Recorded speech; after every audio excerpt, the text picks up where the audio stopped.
Hey there, my name is Eugene Mike and I'm honored to review the book How You Can Be Led by the Spirit of God.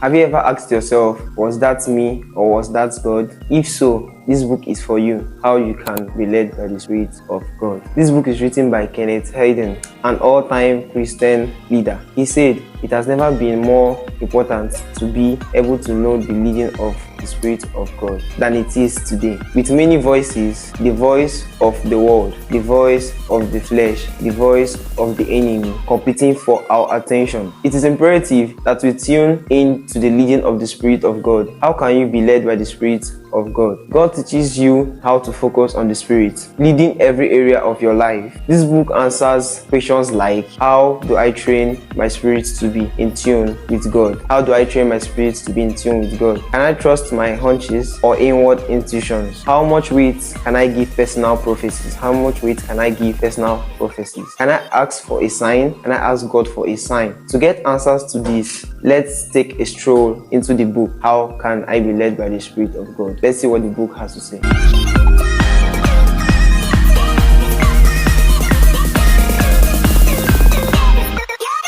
For us to take a stroll, if you want to be led by the Spirit of God, number one, be spirit conscious. Man is an internal spirit, the candlelight of the Lord. We need to be spirit conscious. Spiritual things will become more real to us than the spirit. Be spirit conscious. If we are going to be led by the Spirit of God, we must become more spirit conscious, or we risk missing out on the whole thing. God's Spirit leads us through our spirit.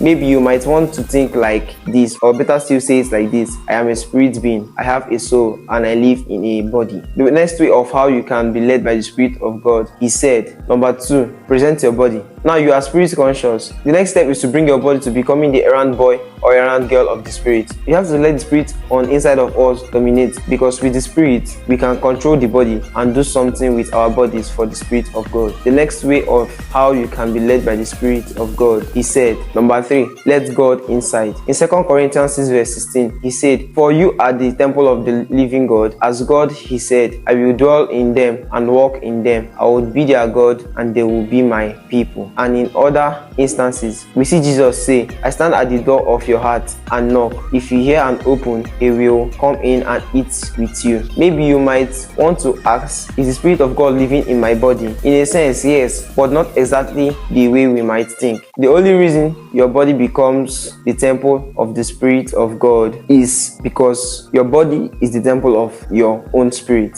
So God comes inside and he communicates with you through your spirit. The next way of how you can be led by the Spirit of God is, and he said, number four, depend on your spirit. You have to depend on your spirit. Your spirit knows things that your head does not know. Your spirit knows a lot that your head does not know, because the Spirit of God is in your spirit, telling it what and how to listen to your spirit. Faith is of the Spirit. Your faith will not walk to its fullest until you learn some of these things. Learn to depend on him, the one who is in you. Learn to develop your own spirit. Have faith in the fact that your faith in God works. The next way of how you can be led by the Spirit of God, he said, number five, get help from within. Get help from within. The Spirit of God can be able to guide you through whatever it is and speak to you whatever he hears from God. Whatever he hears from Jesus, if you have made a request to God, he will make known to you God's state of mind concerning it. Some people may want to ask, where is he to speak? He is in your spirit, and that is where he speaks. He doesn't speak out to the air somewhere. He speaks on the inside, passing God's message on to you, thereby showing us things to come. The next way of how you can be led by the Spirit of God is, and he said, number six, pray in the Spirit.